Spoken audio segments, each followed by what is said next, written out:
"You're going to marry us," said the three giant alien women already living on the spaceship he bought. Before we dive into this story, drop a quick hi in the comments and tell me where you're watching from. It really helps support the channel. The air on the decommissioned cargo freighter smelled of rust and regret. Tyler Grant stood in what was supposedly the command deck, staring at the flickering control panels and wondering if he'd made the biggest mistake of his life. His life savings, 7 years of backbreaking work in the asteroid mines, all spent on this hulking piece of space junk that was supposed to be his ticket to freedom. "Well, she's not much to look at, but she's all yours now," said the shipyard manager, a weathered man with oil-stained overalls who seemed eager to be rid of both the ship and Tyler. "Paperwork's all transferred. The Nebula Wanderer belongs to you, son." He handed Tyler an outdated data tablet containing the ship's schematics and operational guides. "Thanks," Tyler mumbled, taking the tablet without enthusiasm. The shipyard manager gave him a curt nod and quickly made his exit, leaving Tyler alone with his questionable purchase. The Nebula Wanderer was a Class 4 cargo hauler, nearly 60 years old according to its registration. Tyler hadn't expected luxury, but he'd at least hoped for something that didn't look like it might decompress at the first hint of a solar wind. Still, the price had been right, suspiciously right, he now realized, and the ship was large enough to accommodate his plans of running small cargo operations along the outer colonies. Tyler sighed and began exploring his new home, trying to ignore the knot of anxiety forming in his stomach. The corridor leading from the command deck branched into several directions. According to the schematics, the left passage led to the crew quarters, the right to the engine room, and the center to the cargo hold. "Might as well check out where I'll be sleeping," he muttered to himself, heading down the left corridor. The lighting in this section was better, surprisingly so. The corridor was clean, the metal walls polished to a dull shine. Tyler frowned. This didn't match the decrepit state of the command deck at all. As he approached the crew quarters, he heard something that made him freeze in his tracks. Voices. Female voices. Tyler's hand instinctively moved to the small utility knife on his belt. He hadn't expected anyone else to be aboard. The shipyard manager had assured him the vessel had been fully decommissioned and cleared. "Hello," he called out, trying to keep his voice steady. "Is someone there?" The voices immediately fell silent. Tyler cautiously moved forward, reaching the entrance to what should have been the main crew quarters. The door was slightly ajar, soft light spilling out into the corridor. Taking a deep breath, he pushed it open. What he saw inside made him question his sanity. 3 women sat in a spacious, well-furnished room that looked nothing like what he'd expect on a cargo hauler. Plush seating, decorative plants, and elegant lighting created an almost luxurious atmosphere. But it wasn't the unexpected decor that made Tyler's jaw drop. It was the women themselves. They were enormous. Not just tall, but towering. Each appeared to be at least 7 feet in height, with proportionate builds that suggested both strength and grace. Their skin tones ranged from a pale lavender to a deep cerulean blue, and their hair, if the flowing, almost luminescent strands could be called hair, moved subtly, as if underwater. Their features were humanoid but with subtle differences. Slightly elongated eyes that caught the light like opals, small ridges along their temples, and ears that tapered to delicate points. They were, without question, not human. Tyler stood frozen in the doorway, his mind racing through possibilities. Stowaways?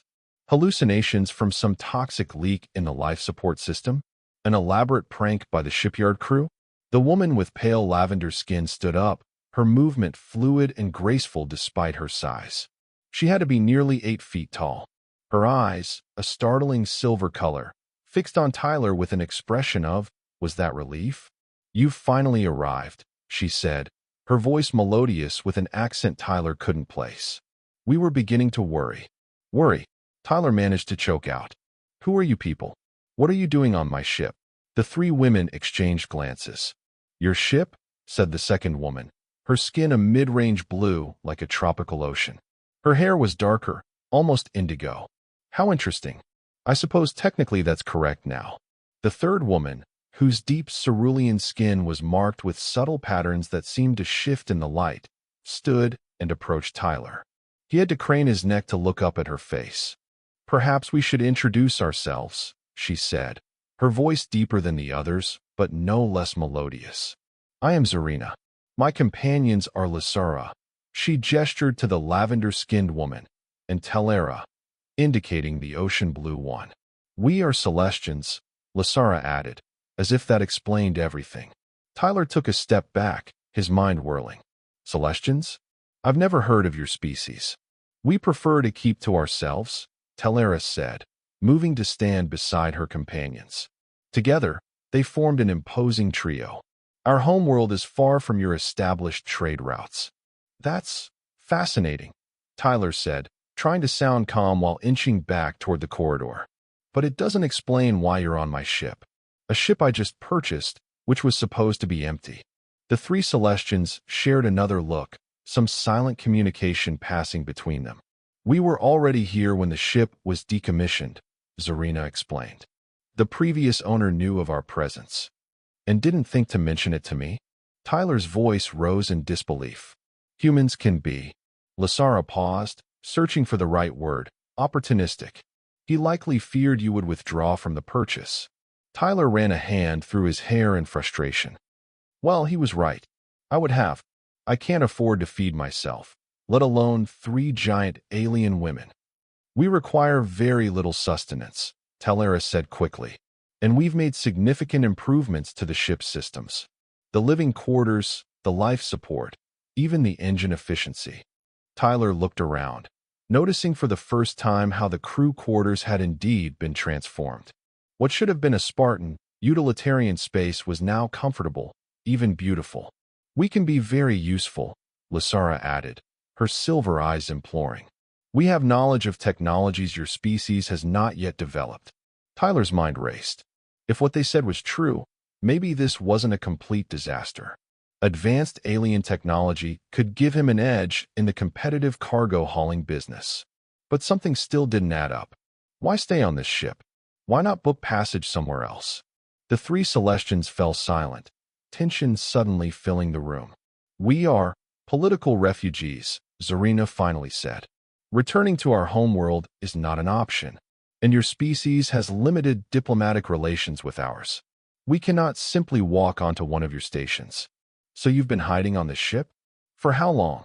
"3 of your Earth years," Telera answered. Tyler whistled low. "And now you expect to just continue living here? Even though I'm the owner now." "We had hoped to come to an arrangement," Lasara said. "As Telera mentioned, we've improved many of the ship's systems. We could continue to do so. In exchange for passage," Tyler surmised. "In a manner of speaking," Zarina said, her voice taking on an odd tone. Something in her inflection made Tyler nervous. "What does that mean exactly?" The three Celestians looked at each other again, that silent communication passing between them. Then Lasara stepped forward, towering over Tyler. "According to our customs and the circumstances of our situation, there is a traditional solution," she said formally. "Which is?" Tyler prompted when she didn't continue. All three spoke in unison, their voices blending in perfect harmony. "You're going to marry us." Tyler blinked once, twice, certain he had misheard. "I'm sorry, what did you just say?" "You're going to marry us," Lasara repeated, this time alone. "All 3 of us. It is the traditional arrangement in our culture for our situation." Tyler's mind went blank, then restarted with a vengeance. That's ridiculous. I don't even know you. And I'm pretty sure polyandry isn't legal in any Earth jurisdiction, let alone whatever this would be called. "We are not in Earth jurisdiction," Telera pointed out reasonably. "We are in space, and the ship is now registered to you, which makes you the legal authority here." "That's not how it works."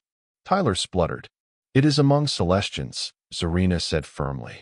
"When refugees seek shelter, a bond of protection must be formed. Marriage is the strongest bond." Tyler backed up until he hit the corridor wall. "Look, I'm sorry about your political situation, truly. But I can't marry 3 aliens I just met. That's insane." "It is practical," Lasara countered. We need protection and legitimacy that your status as a human ship owner provides. You need our knowledge and abilities to make this vessel truly space-worthy. The marriage bond ensures mutual commitment to these goals.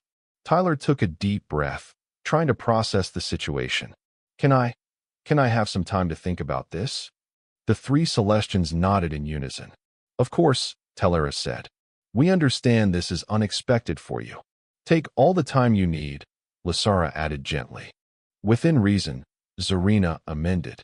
We will need your decision before the ship leaves the shipyard, as our legal status becomes more complicated in transit.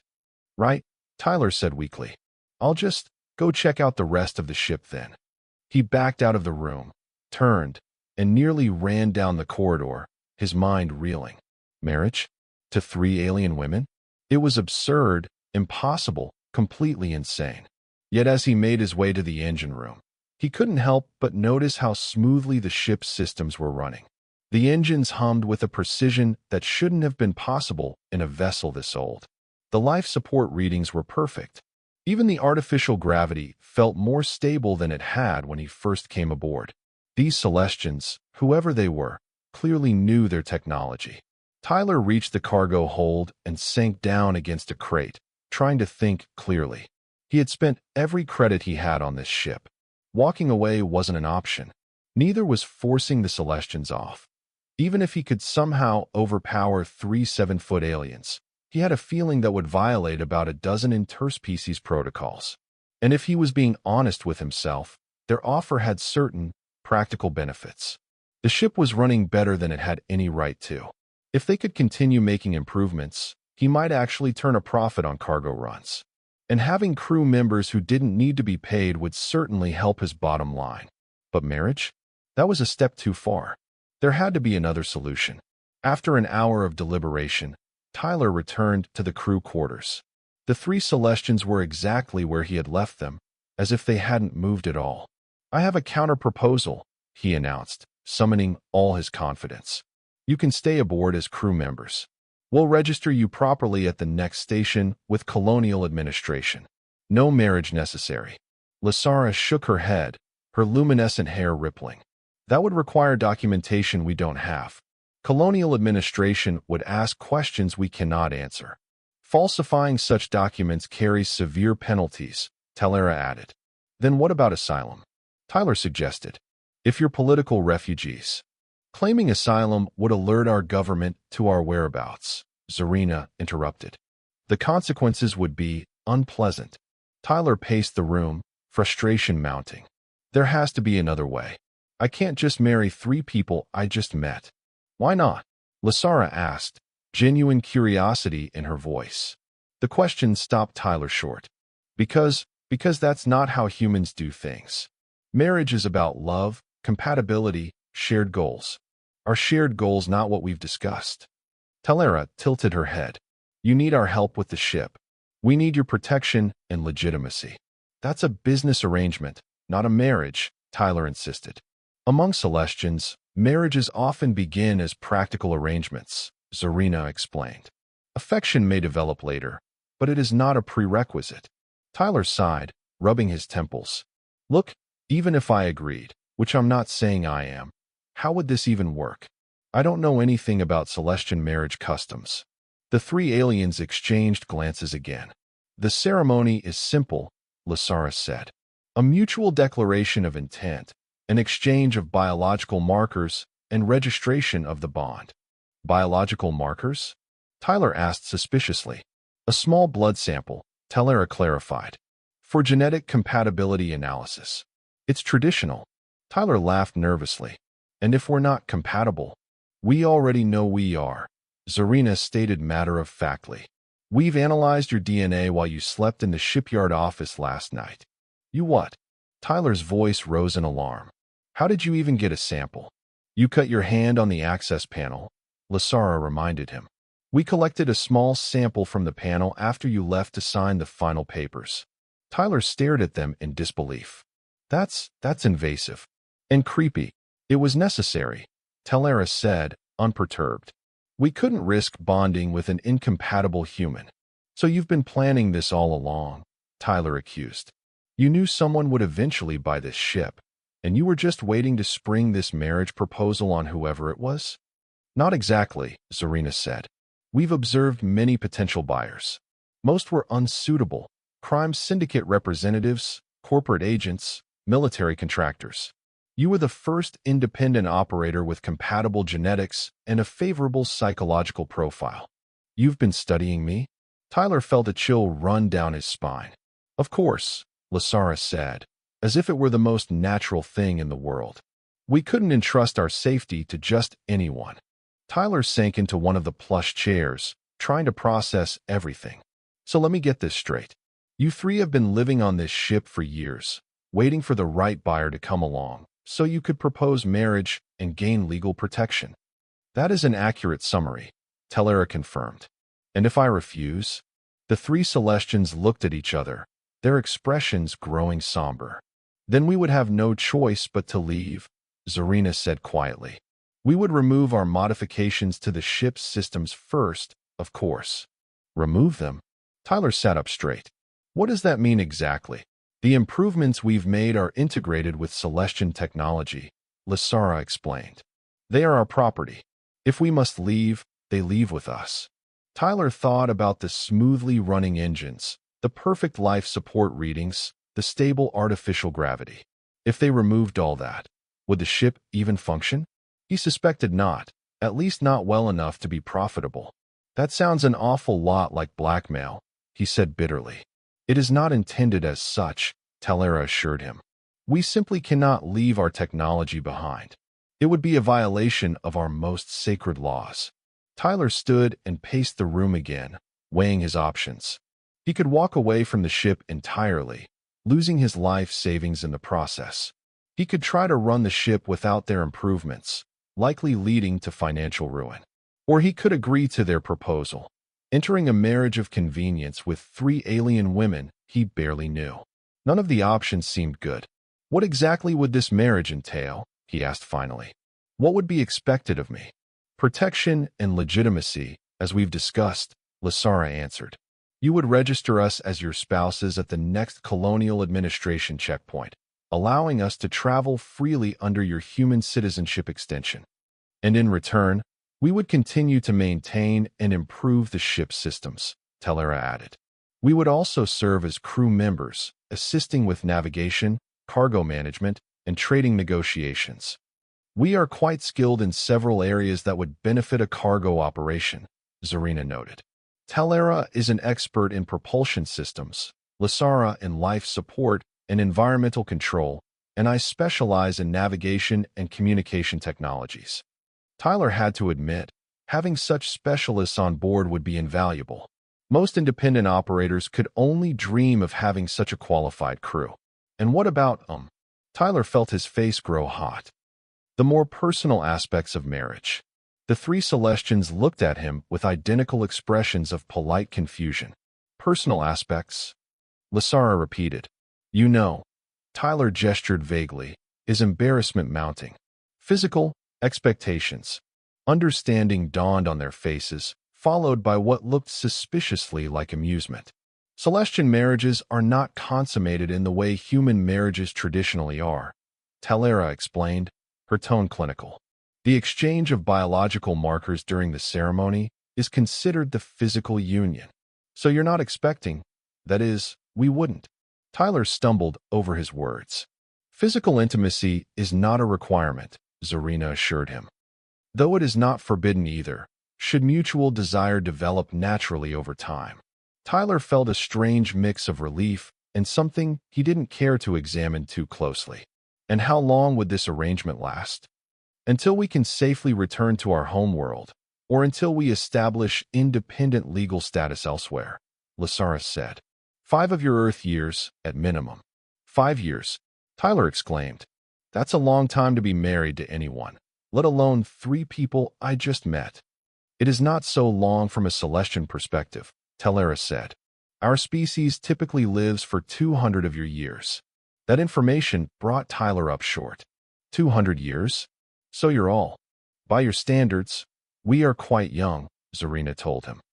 I am 72. Telera is 68, and Lasara is 65.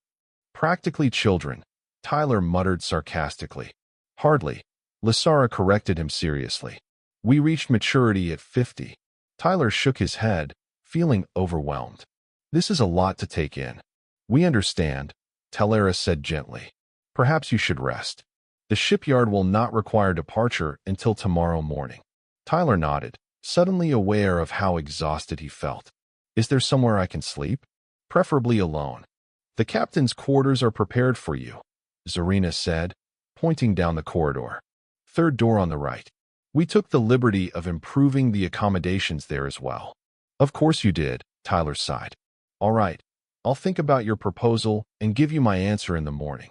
The three Celestians nodded in unison, their expressions inscrutable.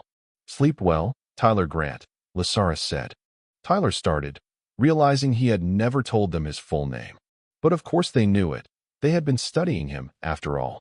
With a curt nod, he left the room and made his way to the captain's quarters, his mind racing. The room was, as promised, immaculately prepared. The standard utilitarian bunk had been replaced with a comfortable-looking bed. The lighting was soft and adjustable. There was even a small fountain in one corner, its gentle burbling creating a soothing white noise. Tyler sank onto the bed, his thoughts chaotic.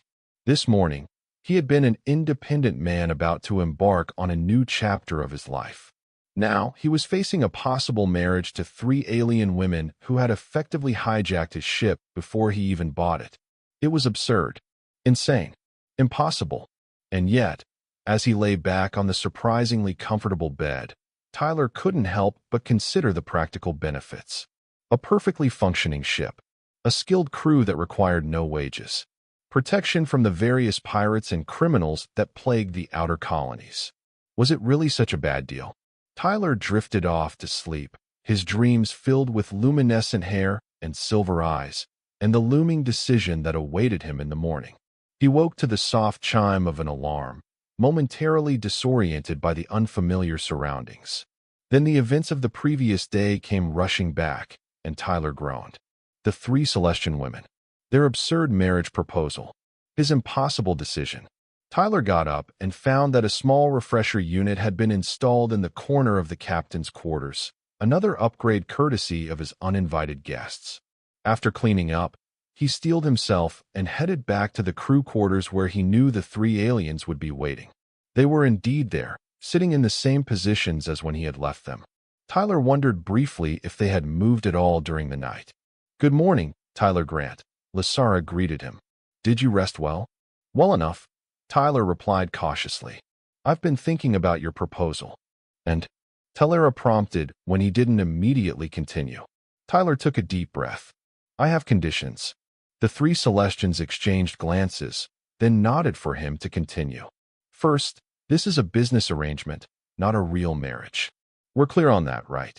We understand your perspective, Zarina acknowledged. Second, I remain captain of this vessel. All final decisions about routes, cargo, and operations are mine. Acceptable, Lasara agreed. Though we hope you will value our input. I will, Tyler assured her. That's actually my third condition, complete honesty. No more secrets, no more studying me without my knowledge. If this is going to work, we need trust. That is reasonable, Talara said. And from our side, we would ask the same. Fair enough, Tyler nodded. Fourth, this arrangement is temporary. 5 years maximum, as you suggested. After that, we reassess. Agreed, Zarina said. And finally, Tyler continued. We need a better explanation for anyone who asks. I'm not telling dock officials or potential clients that you're my alien wives. We need a cover story. The three Celestians considered this. We could be registered as specialist contractors, Lasara suggested. Many independent operators hire crew with unique skills. The marriage would remain our legal status for documentation purposes, Talara added, but need not be advertised publicly. Tyler thought about it. That could work. Specialist contractors with rare expertise, working for passage and room and board. That's not uncommon in the outer colonies. Then we are in agreement? Zarina asked, looking at Tyler intently. Tyler took another deep breath. Was he really doing this?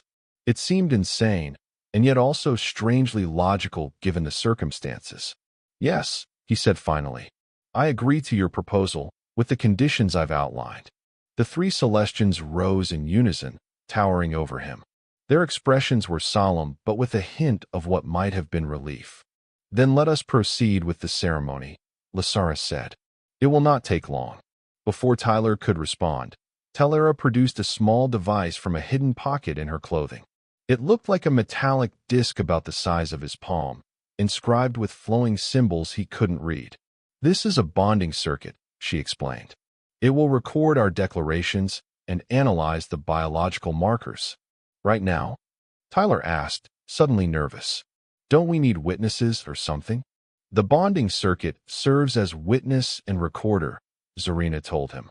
It is all that is required under Celestian law. And what about human law? Tyler pressed. The colonial administration will recognize the Celestian ceremony as valid under the Interspecies Cultural Recognition Act, Lysara assured him. We have studied your legal codes extensively. Of course you have, Tyler muttered. All right, what do I need to do?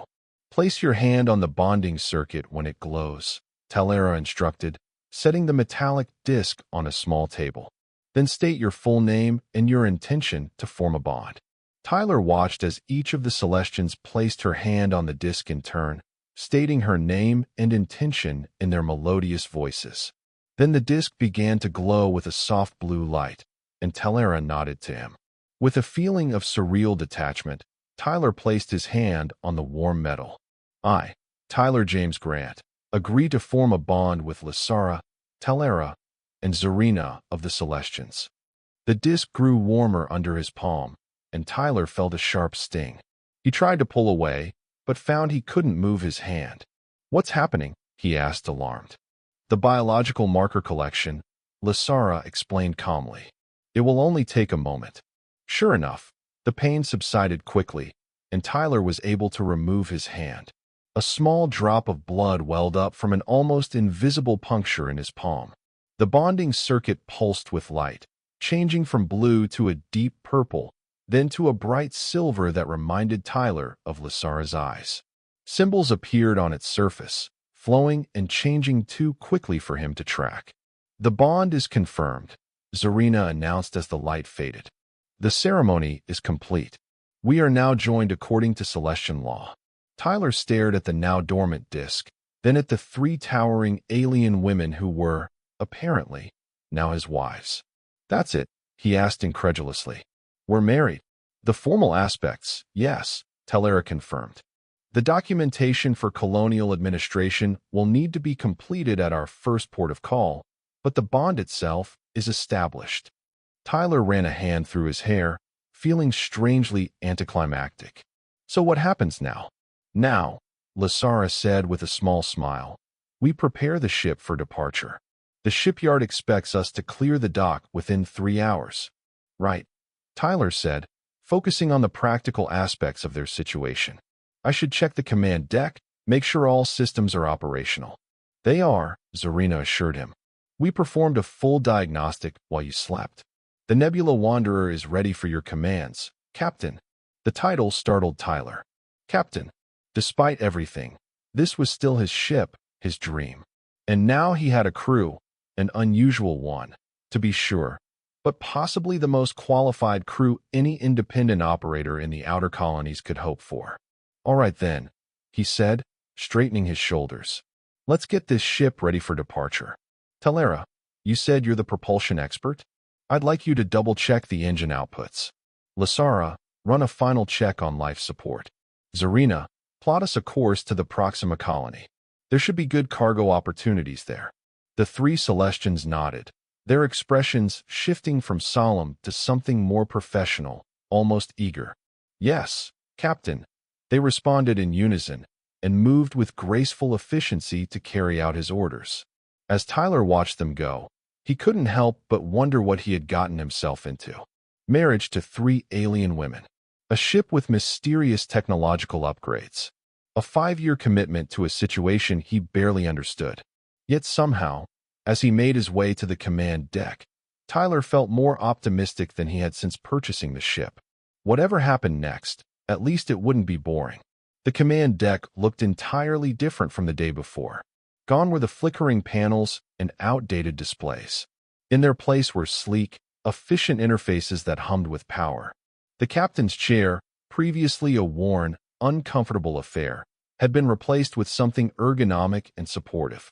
Tyler sat down, running his hands over the new controls with a mixture of awe and apprehension.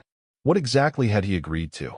The course to Proxima Colony is plotted, Captain, Zarina said, entering the command deck. We can depart as soon as the shipyard clears us. The engines are operating at 127% of manufacturer specifications, Talera reported, joining them. I've made some adjustments to the fuel mixture that should improve efficiency by an additional 3%. Life support is stable and optimized, Lasara added, completing the trio. I've also enhanced the radiation shielding. We could fly through a moderate solar storm with minimal risk. Tyler looked at each of them in turn, these three enormous alien women who had upended his life in less than a day. His wives, according to Celestian law. His crew, according to the story they would tell the world. Thank you, he said simply. Let's get this ship moving. As the Nebula Wanderer pulled away from the shipyard, its engines humming with impossible efficiency, Tyler Grant couldn't shake the feeling that his life had just become vastly more complicated and potentially more interesting than he had ever imagined. What he didn't know was just how right he was, and that the surprises were only beginning. The journey to Proxima Colony would take 3 days, even with the Celestians' enhanced propulsion system. 3 days for Tyler to adjust to his new reality. Captain of a retrofitted cargo ship and husband to 3 alien women who towered over him in more ways than one. Captain, we're receiving a transmission, Zarina announced on the second day, her elegant fingers dancing over the communications panel. Automated customs notification from Proxima. They're requesting our manifest and crew information. Tyler tensed. This would be their first test. What should we tell them about you three? The truth, Lasara suggested, but selectively. We are specialist contractors with expertise in ship systems. The marriage documentation can remain confidential for now. Is that legal? Tyler asked. It is not illegal, Talera clarified. Many ship captains list only essential information in preliminary customs reports. Tyler nodded, still uncertain but willing to trust their knowledge. All right, send them our cargo manifest. Empty for now, and list the crew as myself as captain and you three as specialist contractors. Zarina transmitted the information, and they waited anxiously for the response. When it came, it was mercifully routine, just an automated docking assignment and schedule for their arrival the following day. That was easier than I expected, Tyler admitted. The real test will be face-to-face interactions, Lasara cautioned. Humans often react strongly to Celestian physical characteristics. Speaking of which, Tyler said, seizing the opportunity to satisfy his curiosity, why are you all so tall? The 3 Celestians exchanged their now familiar glances of silent communication. Celestian homeworld gravity is approximately 0.7 of Earth standard, Talera explained. Our species evolved with less gravitational pressure, allowing for greater height. And the skin colors? Tyler asked, gesturing to their varying blue and lavender hues. Solar radiation adaptations, Zarina said. Our star emits different wavelengths than your sun. Our skin pigmentation evolved to process that radiation optimally. Tyler nodded, fascinated despite himself. And your hair, the way it moves, it's almost like it's underwater. It responds to electromagnetic fields, Lasara told him, running a hand through her luminescent strands. It's sensitive to energy fluctuations, including those generated by emotional states. A useful evolutionary trait for a species with limited facial expressions by human standards. So your hair shows your emotions? Tyler asked, intrigued. To other Celestians, yes, Talera confirmed. Though I doubt you can read the subtleties yet. Maybe someday, Tyler said without thinking, then caught himself. This was a temporary arrangement, he reminded himself firmly. 5 years maximum. No need to consider a future where he'd learned to read Celestian emotional cues. The rest of the journey passed in similar conversations, with Tyler learning more about his unusual crew and the Celestians gradually revealing details of their culture and history. By the time they reached Proxima Colony, Tyler felt more at ease with his situation, though the strangeness of it still struck him at odd moments. Proxima Colony was a bustling hub of commerce, one of the more established outposts in the outer colonies. Its massive space dock accommodated ships of all sizes, from personal shuttles to enormous corporate freighters. The Nebula Wanderer, with its unassuming exterior, attracted little attention as it slid into its assigned berth. "Remember," Tyler cautioned as they prepared to disembark, "let me do the talking with customs." The three Celestians nodded in agreement, donning loose, hooded garments that Lasara had altered to better fit their towering frames. The clothing wouldn't hide their unusual features entirely, but it might make them less immediately conspicuous. The customs official, a bored-looking woman named Officer Chen according to her badge, barely glanced up from her terminal as Tyler approached her booth. "Manifest and crew identification," she said mechanically. Tyler handed over the data tablet containing the information they had prepared. Officer Chen scanned it, her eyes flicking across the screen with practiced efficiency. "Purpose of visit to Proxima?" she asked. "Seeking cargo contracts," Tyler replied honestly. "The Nebula Wanderer is a Class 4 hauler with enhanced systems. We're hoping to secure some transport jobs." Officer Chen nodded absently, still scrolling through the data. "Your specialist contractors," she said, looking up for the first time. "They're not human." It wasn't a question. Tyler swallowed nervously. "No, they're Celestian. Experts in propulsion, life support, and navigation systems." The officer's eyebrows rose slightly. "Celestian? Don't see many of those. Ever, actually. We keep to ourselves," Zarina said, stepping forward. Her height was even more imposing next to the seated customs officer. Officer Chun studied the three aliens with newfound interest. "You'll need to register with Colonial Administration if you're staying more than 3 standard days. Regulation 47B, non-human specialists require proper work documentation." "We understand," Lasara said smoothly. "We'll attend to that immediately." The officer nodded, then turned back to Tyler. "Everything seems in order, Captain Grant. Welcome to Proxima Colony. Docking fees are due upon departure, standard rates. You're cleared for 7 days." "Thank you," Tyler said, relieved that the interaction had gone so smoothly. As they moved away from the customs booth, Tyler let out a breath he hadn't realized he'd been holding. That wasn't so bad. "The easy part," Tellera murmured. "Colonial Administration will require more detailed documentation." She was right, as Tyler discovered 2 hours later when they arrived at the Colonial Administration office. The clerk, a fastidious man named Elliot Scott, was far more thorough than Officer Chin had been. "Specialist contractors?"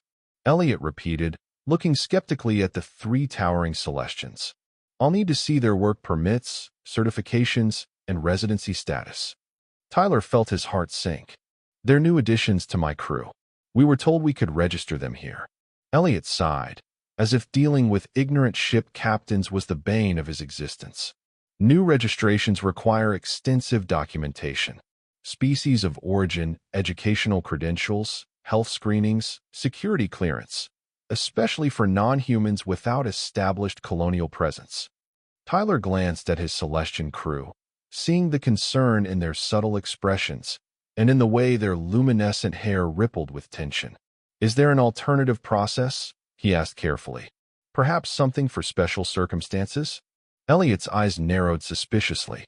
"What kind of special circumstances?" Tyler hesitated, then decided to take a risk. "They're my wives."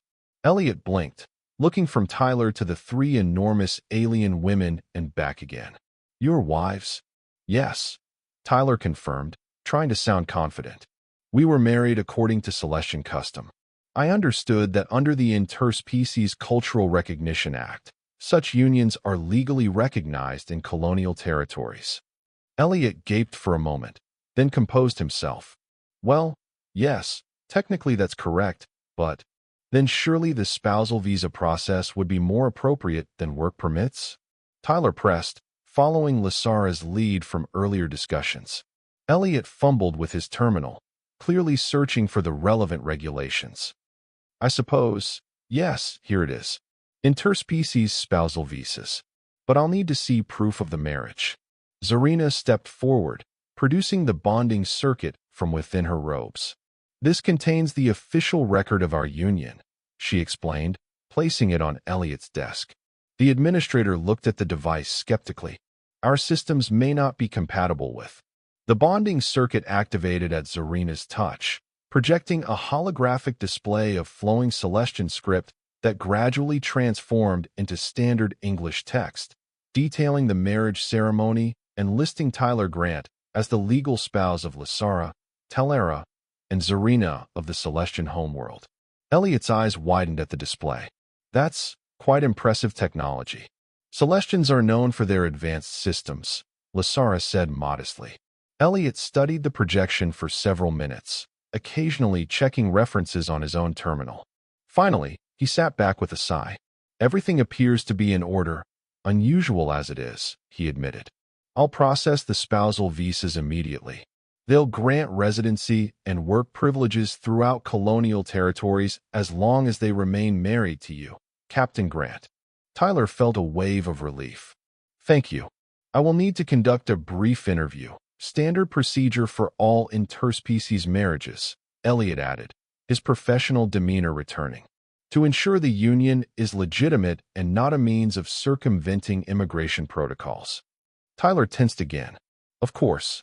The interview was uncomfortable, but not disastrous. Elliot asked about how they had met. On the ship, technically true, how long they had known each other.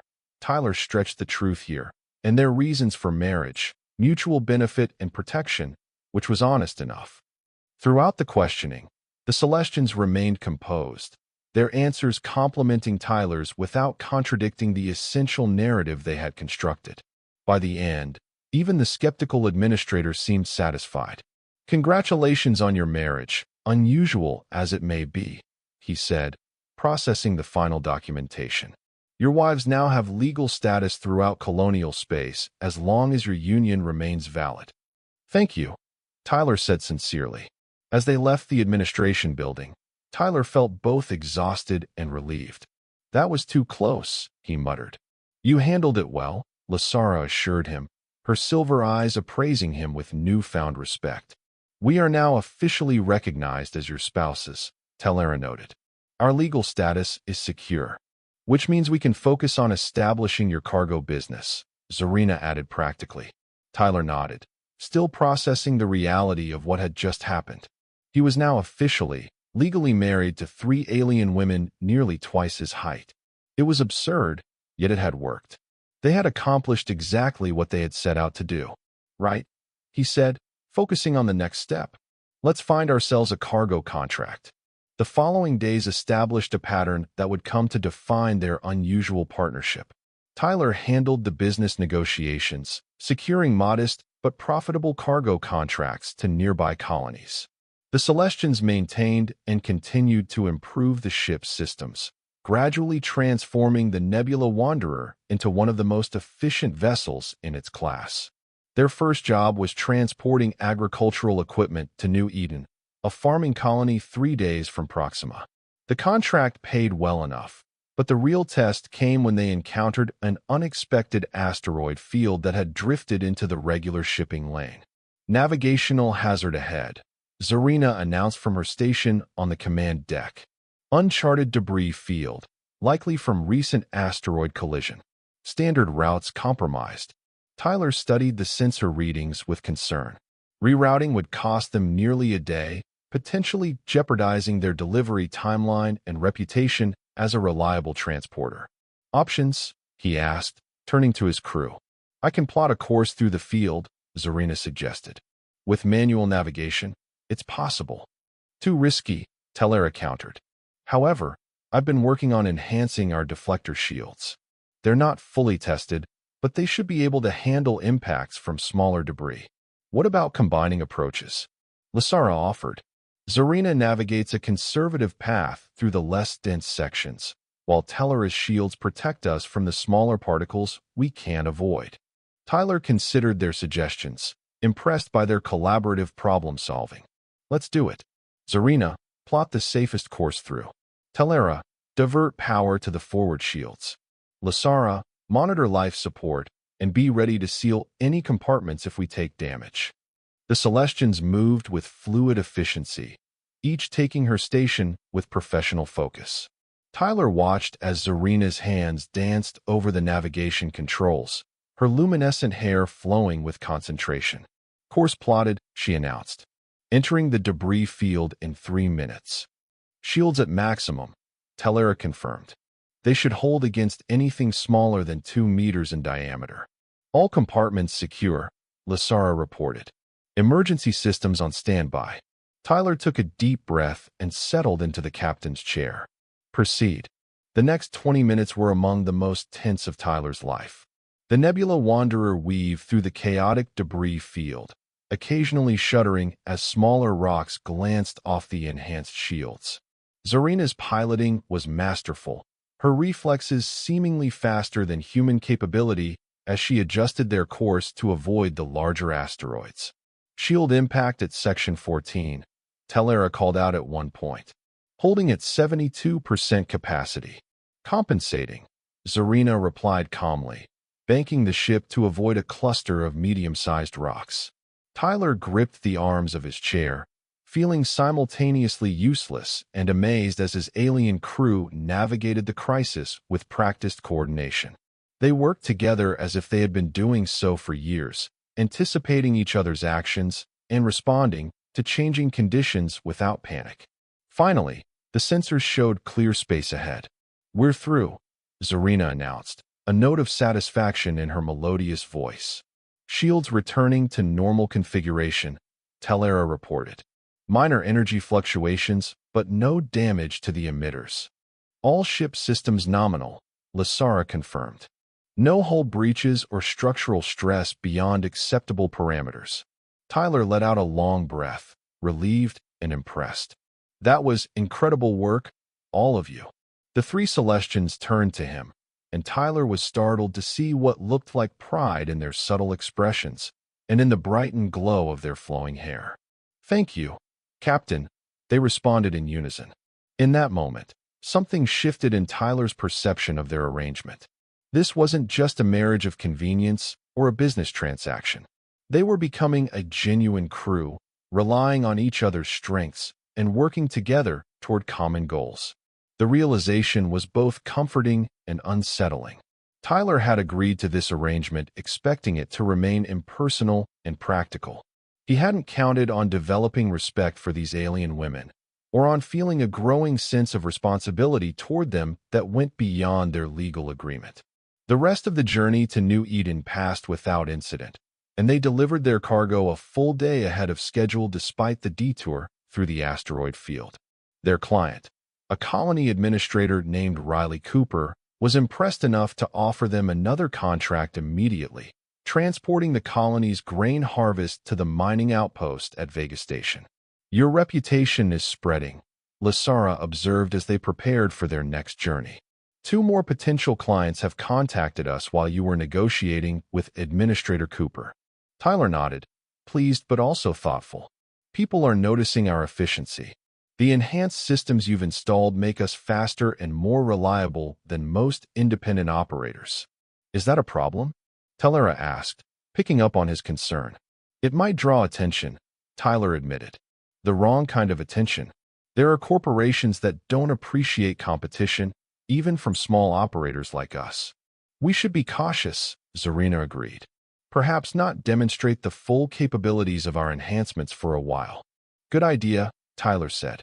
Let's be fast and reliable, but not suspiciously so. Over the next few months, they established themselves as dependable cargo haulers in the outer colonies.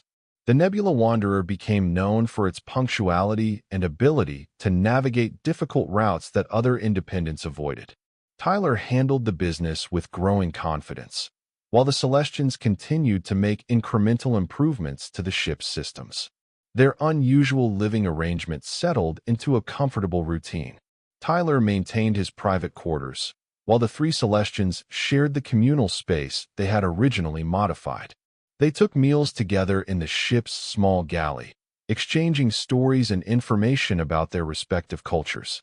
Tyler learned that the Celestians had fled their homeworld after a political purge targeted their scientific caste for developing technologies deemed disruptive by the ruling religious authorities. Lasara, Telera, and Zarina had been researchers at the same institute, working on advancements that would have revolutionized Celestian space travel, making it possible for their species to expand beyond their isolated system for the first time. The elders feared change, Zarina explained one evening as they shared a meal in the galley. They believed that contact with other species would contaminate our culture, so they banned your research. Tyler asked. Worse, Lasara said, her luminescent hair dimming with remembered fear. They declared it heresy. The penalty is neural recalibration, which is, Tyler prompted when she didn't continue. A procedure that erases selected memories and cognitive patterns, Telera explained clinically, though her hair also dimmed. It leaves the subject's core personality intact, but removes specific knowledge and the ability to relearn in targeted areas. Tyler felt a chill at the description. They would have erased your scientific knowledge, your life's work, and our curiosity, Zarina added quietly. The desire to explore, to discover. That is the true purpose of recalibration, not just to remove dangerous knowledge, but to eliminate the drive that led to its development. That's horrible, Tyler said with genuine outrage. No wonder you fled. We had little choice, Lasara acknowledged. We took what research we could and escaped on a supply ship bound for a trading outpost. From there, we made our way to human space, eventually finding refuge on the Nebula Wanderer before you purchased it. And the technologies you've installed on the ship? Tyler asked. Are those from your research? The three Celestians exchanged glances. Some are adaptations of our work, Telera confirmed. Others are standard Celestian technologies, advanced by human standards, but not revolutionary to our people. We've been careful not to implement anything that would attract serious attention, Zarina assured him. The improvements appear incremental rather than transformative to outside observers. Tyler nodded, appreciating their caution. And your government? Are they still looking for you? Undoubtedly, Lasara said soberly. But their reach in human space is limited. As long as we maintain our current identities and remain mobile, detection is unlikely. The conversation gave Tyler a deeper understanding of the Celestian situation and of the risk they had taken in trusting him with their safety. It also explained their insistence on marriage as the most secure form of protection. As legal spouses of a human citizen, they had rights and protections that would be difficult for Celestian authorities to circumvent, even if they were discovered. 6 months into their arrangement, the Nebula Wanderer had established a solid reputation and a growing list of regular clients. They had completed 17 successful cargo runs, each more profitable than the last thanks to the Celestians' continuous improvements to the ship's efficiency. It was after delivering a shipment of medical supplies to a remote research station that their comfortable routine was disrupted. The ship was 2 days out from the station when Zarina detected an unusual signal. "Captain," she called from the navigation station, her voice tense. "I'm picking up a transmission on a restricted frequency, Celestian in origin." Tyler felt his stomach tighten. "Are they searching for you?" "Uncertain," Zarina replied, her fingers dancing over the controls as she attempted to decode the signal. "It's encrypted, but I recognize elements of the pattern. It appears to be an automated beacon. Can they detect us?" Tyler asked, concerned. "Not if we maintain current protocols," Telera assured him from her station. "Our energy signature is masked to appear as a standard human vessel." "I've isolated the signal," Zarina announced after several tense minutes. "It's not a search beacon. It's a distress call." The three Celestians exchanged alarmed glances, their luminescent hair rippling with agitation. "Another refugee?" Lasara suggested. "Possibly," Zarina agreed. "The beacon contains identification markers for a research vessel. Celestian Scientific Division. Could it be a trap?" Tyler asked cautiously. "Unlikely," Telera said. The signal uses obsolete encryption protocols, ones that were replaced shortly after our escape. Authorities would use current methods to lure fugitives. Tyler considered their options. Investigating a Celestian distress signal carried obvious risks, but ignoring a genuine call for help went against everything he believed in as a ship captain. "How far off our course is the signal source?" he asked. "Approximately 6 hours at standard speed," Zarina reported. "It appears to be coming from an uncharted asteroid in the Hades belt." Tyler made his decision. "Plot a course. We'll investigate, but cautiously. Be ready to leave quickly if it looks suspicious." The three Celestians nodded, their expressions a mixture of concern and what might have been hope. 6 hours later, the Nebula Wanderer approached a medium-sized asteroid in the sparsely populated Hades belt. The irregular rock was unremarkable except for a faint energy signature emanating from a deep crater on its surface. "There's definitely something down there," Telera confirmed, studying the sensor readings. "A small vessel, heavily damaged. Minimal power output. Life signs?" Tyler asked. "Faint but present," Lasara reported. "One Celestian biosignature, weakened but stable." "Can we dock?" Tyler questioned, examining the crater's irregular shape. Zarina shook her head. "The terrain is too unstable. We would need to use the shuttle." The Nebula Wanderer's shuttle was another of the Celestians' improvements, a small craft that they had constructed from spare parts and their own technology. It was efficient but cramped, especially for passengers of their size. "I'll go," Tyler decided. "I'm smaller and can maneuver better in tight spaces." "You cannot go alone," Lasara objected. "You have no experience with Celestian technology or medical needs." "I'll accompany you," Telera volunteered. "My engineering expertise may be needed if their systems are damaged." Tyler nodded. "All right, Lasara and Zarina, keep the ship ready for immediate departure if necessary." The descent to the asteroid's surface was tense but uneventful. Tyler piloted the shuttle while Telera monitored the distress signal, which grew stronger as they approached. They landed near the edge of the crater, the shuttle's stabilizers compensating for the asteroid's minimal gravity. "We'll need suits," Telera noted, retrieving 2 from the shuttle's storage compartment. "The atmospheric containment on their vessel appears compromised." Suited up, they made their way carefully across the crater's uneven floor toward the damaged ship. It was smaller than the Nebula Wanderer, with the sleek lines and iridescent hull material that Tyler had come to recognize as Celestian design. A jagged tear ran along one side, exposing internal components to the vacuum of space. "Research Vessel Stellar Horizon," Telera read from markings on the hull. "It's from my former institute. They found the airlock partially functional and managed to cycle through into the ship's interior. Emergency lighting cast an eerie blue glow through the corridors, which were designed for Celestian proportions, making Tyler feel even smaller than usual next to Telera's towering form. "Life support is active in the central chamber," Telera reported, checking a wall panel. "That's where the biosignature is located." They made their way to the chamber, finding the door sealed but responsive to Telera's access codes. It slid open with a pneumatic hiss, revealing a space filled with damaged scientific equipment and, in the center, a stasis pod glowing with faint energy. Telera rushed forward, examining the pod's control panel. "It's functional but failing," she announced. "The occupant is in medical stasis." She activated a sequence on the panel, and the pod's opaque cover became transparent, revealing its occupant. A Celestian male with pale blue skin and silver-white hair that lay motionless around his elongated features. "Minter Kelvin," Telera gasped, recognition clear in her voice. "He was our research director." "Is he alive?" Tyler asked, stepping closer. "Yes, but the stasis field is deteriorating," Telera reported urgently. "We need to get him to the Nebula Wanderer.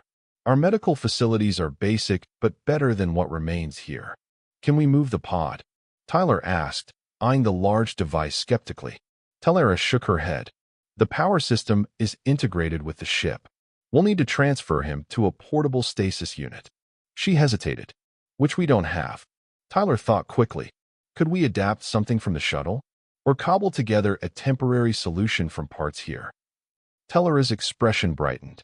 Yes, the shuttle's emergency preservation system could be modified, and there are components here we can salvage.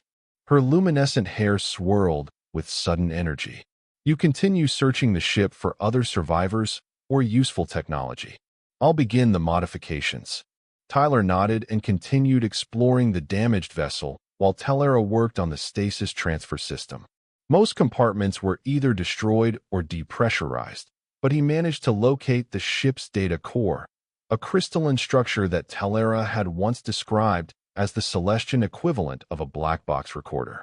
I found their data core, he reported, returning to the central chamber. It looks intact. Excellent, Tellera said without looking up from her work. That may explain what happened here. Minter Kelvin would never have fled without good reason. How's the transfer system coming? Tyler asked, watching her deft manipulation of components that looked both familiar and alien. Nearly complete, Tellera replied. I've adapted the shuttle's emergency system to maintain his neural patterns during transport. It won't last long, perhaps 3 hours, but enough to reach the Nebula Wanderer. Working together, they carefully transferred the unconscious Celestian from the ship's failing stasis pod to Tellera's improvised system. Even for a Celestian, Minter Kelvin was tall, easily 8.5 feet, Tyler estimated. Moving him through the damaged corridors and into the shuttle proved challenging, but they managed it with careful coordination. Shuttle to Nebula Wanderer. Tyler transmitted once they were safely aboard their small craft. Mission successful. 1 survivor recovered. Condition stable but critical. Prepare medical bay for emergency stasis transfer. Understood, came Lasara's prompt reply. Medical bay is being prepared. Zarina has plotted a direct return course. The return journey felt agonizingly slow, though it actually took less time than their descent.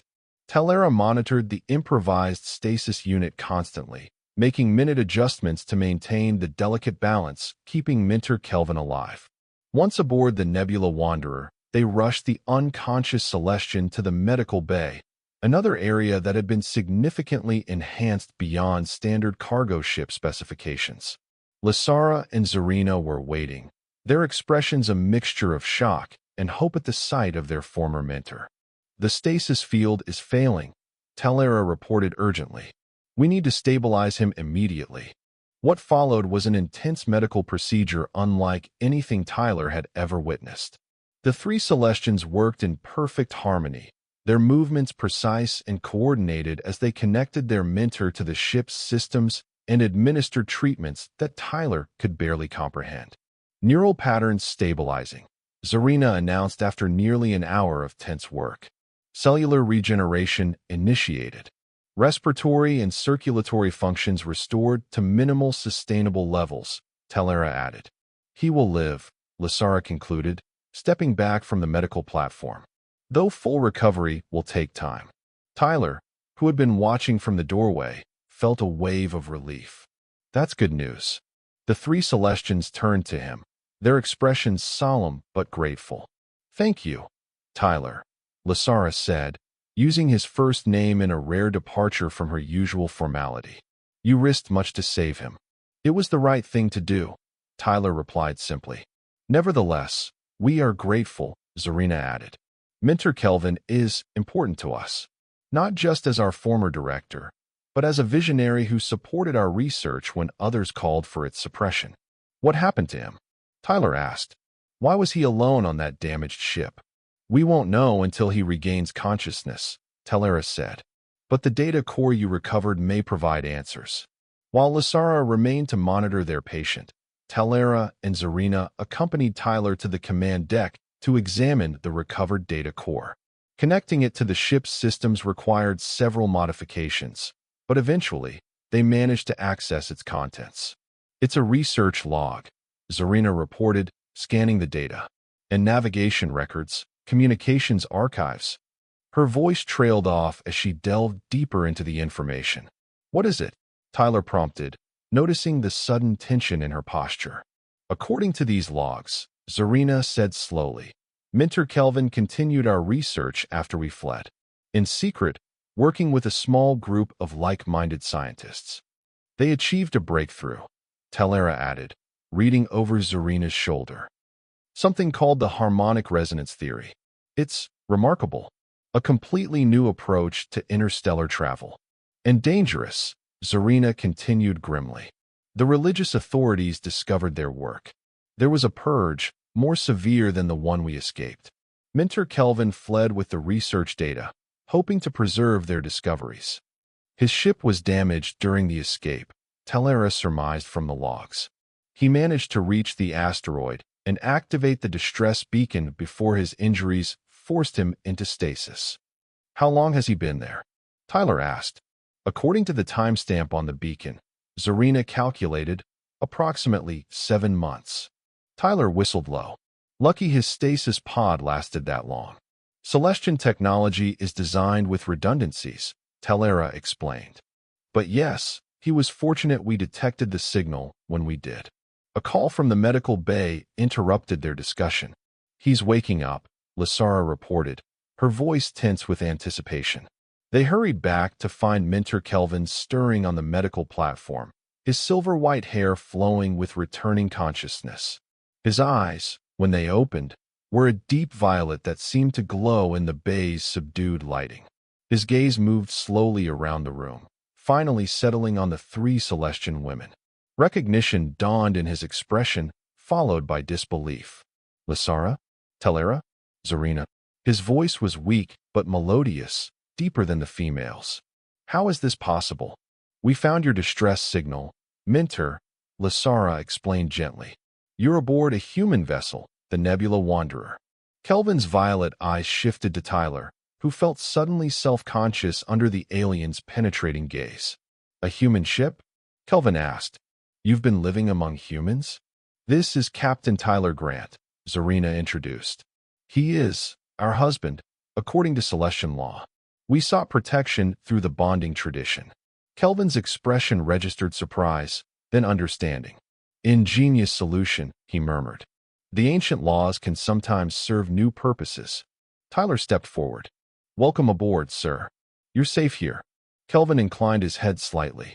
I am grateful for your assistance, Captain, and curious about the circumstances that led 3 of my most brilliant researchers to find sanctuary with you. Over the next few hours, as Kelvin's strength gradually returned, they exchanged stories. The Celestians explained their escape and subsequent arrangement with Tyler, while Kelvin shared the details of his continued research and eventual flight from persecution. The harmonic resonance theory is revolutionary, he explained, sitting up now with assistance from Lasara. It could transform not just Celestian space travel, but interspecies relations throughout known space. How? Tyler asked.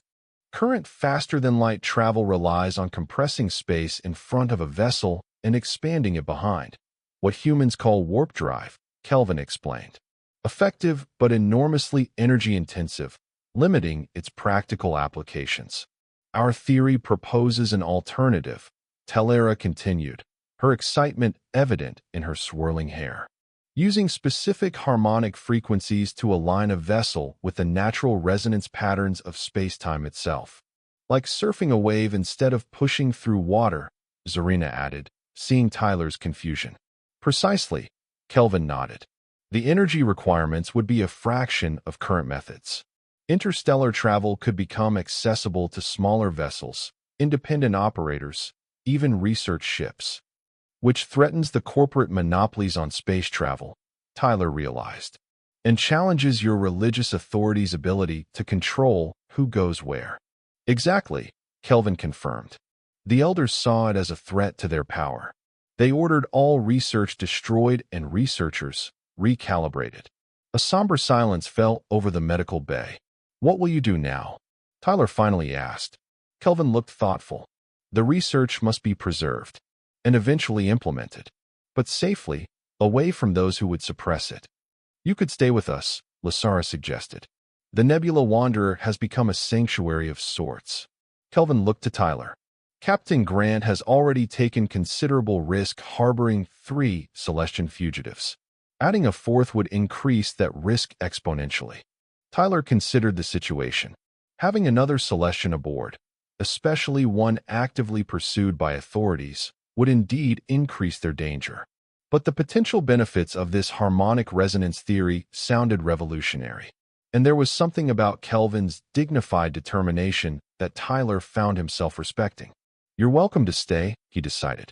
"At least until you've fully recovered, and we can make a more permanent plan." Kelvin's violet eyes studied Tyler with newfound interest. "You are an unusual human, Captain Grant. Most would prioritize their safety over aiding fugitive aliens." Tyler shrugged. "Most humans haven't married 3 alien women and discovered their ship runs better than it has any right to. I'm already in pretty deep."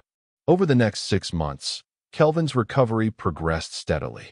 The Celestian scientist integrated into their unusual crew, his brilliant mind contributing to further enhancements of the Nebula Wanderer. Together, they perfected a working prototype of the harmonic resonance drive, installed in secret within the seemingly ordinary cargo ship. Their test flight changed everything.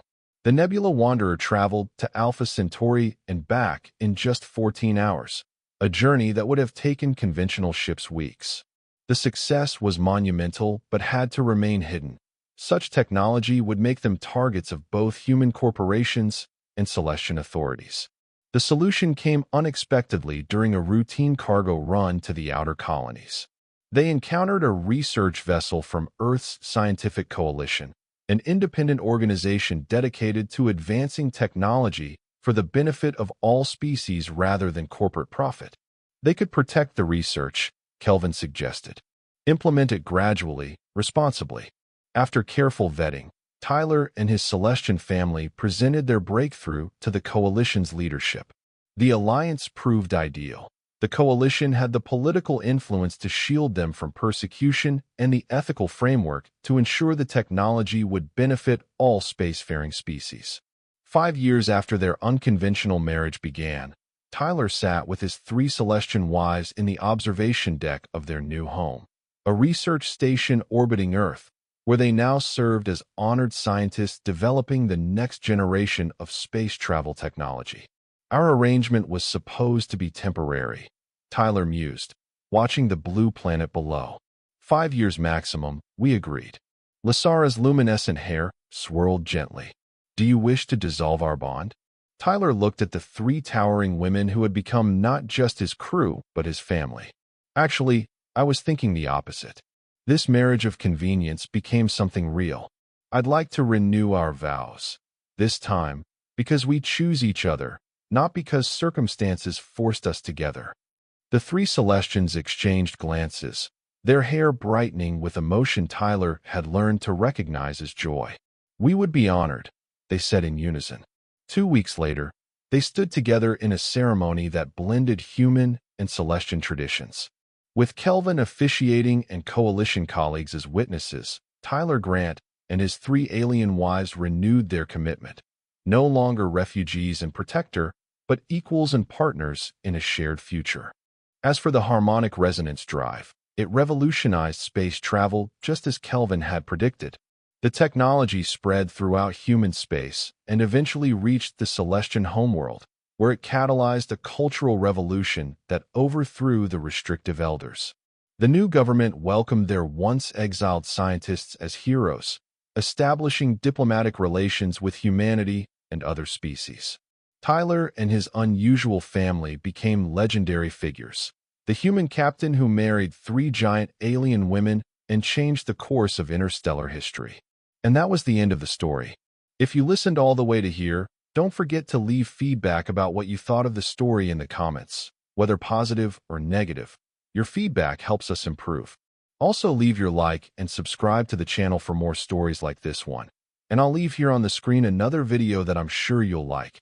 Big hug, and see you in the next story.